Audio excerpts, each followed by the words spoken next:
Hello and welcome to Never a Truer Word, and this episode is an update for you on the recent episode about the murder of Elizabeth Liz Barraza. Since that episode aired, I've had someone get in touch with me with some really interesting details based on some of the observations that I made in that episode. In the episode, we looked at the words of Sergio Barraza, Lizzie's husband, describing their relationship and describing the day in question where Elizabeth was murdered, and also talking about maybe some people he suspected inside their lives. And that's what this update is about. So let's look at the words that he said that I drew attention to. He talks about Liz and him. They were part of a group that would dress up as characters and go around hospitals and doing charity work as well. So he spoke about that, and then he was asked, did you ever dress up with other people? Do you have a group surrounding you? His answer was yes. We were part of a charity group that they have a community across the world, honestly, that does community events like this for Star Wars. And the communities that they're in, we all kind of communicate and travel around, meet each other and help each other out. And I drew attention to the fact that he was asked about people that were in his group, and he seemed to talk about a much wider group. He talked about that group being around the world. He talked about the communities that they're in. So that's distance. That's not the community that I'm in. That's the communities they're in. So that's further. They would communicate as well. Again, there's some distance expressed in that. Traveling around. So this is not a close-knit group close to his house, but traveling around and meeting each other as well, as if meeting was not a regular thing they did. So I got the sense that a wider group, a group apart from the group that he was maybe part of and saw regularly, was significant to him. And then Sergio, when he was speaking to the police on the morning of the murder, he mentioned there's a couple of people that just don't get along with us, but not enough to come over and shoot my wife. And I pointed out that the phrase a couple regularly means two. By definition, it means two, but often when we use a couple, we mean a few. We mean two or more. And I said, are there more people that don't like them? And also that he brought up the fact that these were elections that they were going through in this group. And he said there's a couple of people that don't get along with us, but he didn't actually join the dislike or the don't get along to the elections. They were two separate things. The elections are happening and people don't like us. And I wondered, there wasn't some beef that wasn't about the elections. And that also came through when he was asked, what are you talking about? And he says, as elections go, there's like discussions and arguments. And I said, discussions before arguments? That's interesting.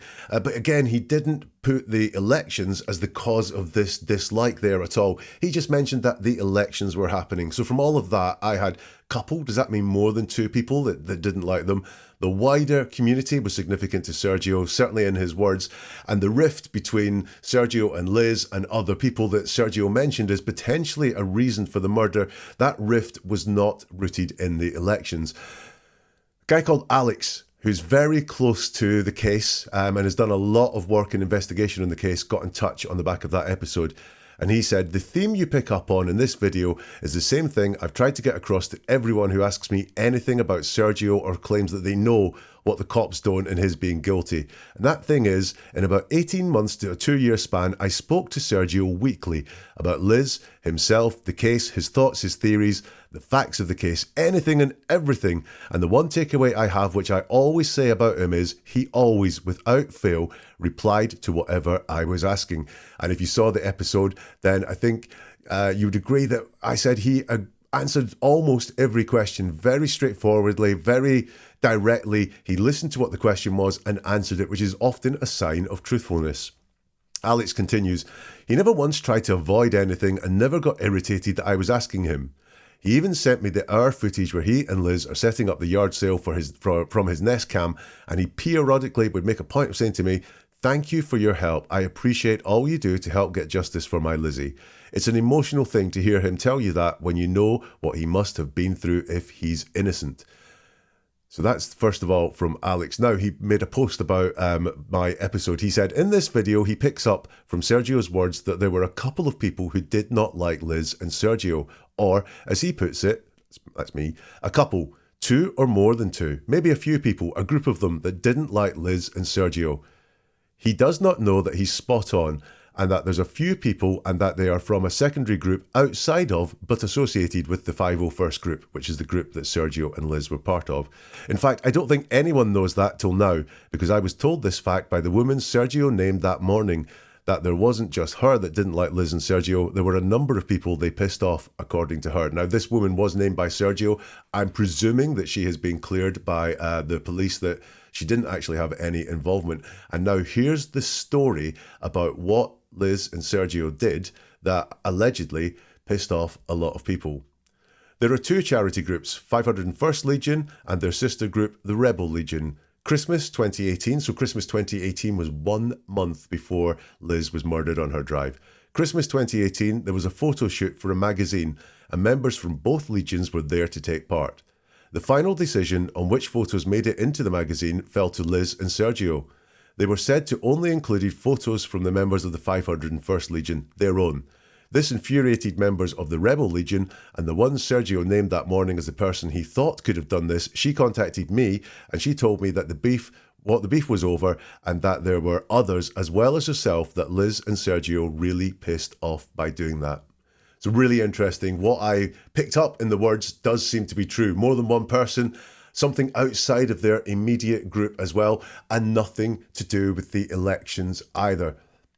Look, I don't think someone has been murdered because of a photo shoot and not including photos in the album. It wouldn't be the first time something as petty as that has led to a huge thing, but I don't think that's true. But it does indicate that Liz and Sergio maybe not liked quite as much as some, and certainly a lot of Sergio's interviews, try and talk about Liz being an angel who had no enemies in the world whatsoever, but she did have some enemies in the world. Sergio had some enemies as well, so all really interesting.